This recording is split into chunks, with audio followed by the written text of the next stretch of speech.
रामटेक येथील विदर्भाची काशी म्हणून ओळखल्या जाणाऱ्या अंबाळा परिसरात आज सकाळी घडलेल्या भीषण अपघाताने संपूर्ण परिसर हादरला आहे।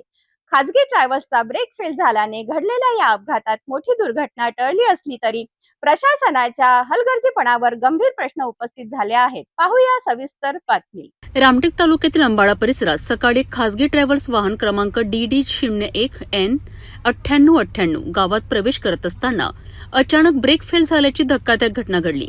नियंत्रण सुटलेले हे वाहन थेट विद्युत पोलवर जाऊन आदळलेत। या जोरदार धडकेत 2 विद्युत पोल कोसळलेत तर वीज तारा तुटून परिसरातील वीज पुरवठा काही काळाकरिता पूर्णपणे खंडित झाला। सुदैवाने चालकाने प्रसंगावधान राखल्याने आणि वाहन वेळेत थांबल्यामुळे समोरील डीपीला धक्का बसला नाही। त्यामुळे मोठा अनर्थ टळला आणि जीवितहानी झाली नाही। मी साक्षी जोशी, मी इथली स्थानिक रहिवासी आहे। खरं तर आज खूप मोठा अपघात होता वाचला। जी पार्किंगची सोय नेहमी बाहेर करायला पाहिजे, आम्ही हे किती दिवसापासून असं म्हणत आहोत। आज एक बस जिनी या पोलला धडक मारली आणि खरं तर त्याच्या मागे मोठी डीपी होती आणि जर त्याला धडक झाली असती तर किती मोठा अपघात झाला असता हे म्हणायचं आहे। खरं तर त्या बसमध्ये प्रवासी होते आणि त्या प्रवाशांना इजा होता वाचली। याच्या बाजूला एक दुकान आहे, त्या दुकानाला सुद्धा धडक झाली असती। समोर घर आहे, आजूबाजूला घरं आहेत, त्याला सुद्धा धडक झाली असती तर किती मोठा अपघात झाला असता हा प्रश्न आहे। आणि पार्किंगची सोय, जरी पार्किंग अंबाळ्यामध्ये तीर्थक्षेत्रामध्ये पार्किंगची सोय करायला पाहिजे, पण खरं तर गावाच्या बाहेर पार्किंगची सोय करायला पाहिजे हे वारंवार सांगायला जातं, तरी सुद्धा इथलं प्रशासन कुठेही लक्ष देत नाही। मात्र या अपघातात एक मोपेड स्कूटीचे मोठे नुकसान झाले आहे।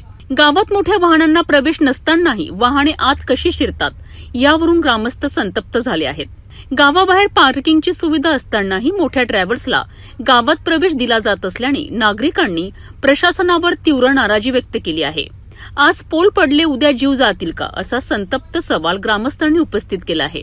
अंबाळा परिसरातील कथित जुलमी वसुली बंद करण्याची मागणीही जोर धरू लागली आहे। या संदर्भात रामटेक नगर परिषदेचे माजी उपाध्यक्ष रमेश कारामोरे यांनी उपविभागीय अधिकाऱ्यांना निवेदन सादर केले असल्याची माहिती समोर आली आहे। रामटेकच्या अंबाळा तलाव येथे रामटेक नगरपालिकेतर्फे ज्या पद्धतीने पार्किंगच्या नावाखाली शुल्क आकारणी सुरू आहे, त्यामुळं रामटेकातील नागरिकांचे म्हणा किंवा बाहेरून येणारे, विदर्भातून आपल्या सगळ्यांना माहिती आहे की अंबाळाला विदर्भाची काशी म्हणलं जाते आणि संपूर्ण विदर्भातून लोक अस्थि विसर्जन आणि इतर धार्मिक कार्यासाठी अंबाळा येथे येत असतात। आणि अशा प्रसंगी रामटेक नगरपालिकेने जर वसुली करणं, तिथे वाहन स्टँडच्या नावाखाली वसुली करणं हे योग्य नाही आहे आणि ही वसुली बंद व्हावी यासाठी आम्ही उपविभागीय अधिकारी रामटेक, मुख्याधिकारी नगर परिषद रामटेक यांना निवेदन दिलं आहे। प्रशासनाने तातडीने उपाययोजना करून मोठ्या वाहनांवर बंदी घालावी आणि जबाबदार अधिकाऱ्यांवर कारवाई करावी अशी जोरदार मागणी नागरिकांकडून होत आहे। तर ही होती रामटेक अंबाळा परिसरातील भीषण अपघाताची धक्कादायक माहिती। प्रशासन आता यावर काय कारवाई करते याकडे सर्वांचे लक्ष लागले आहे।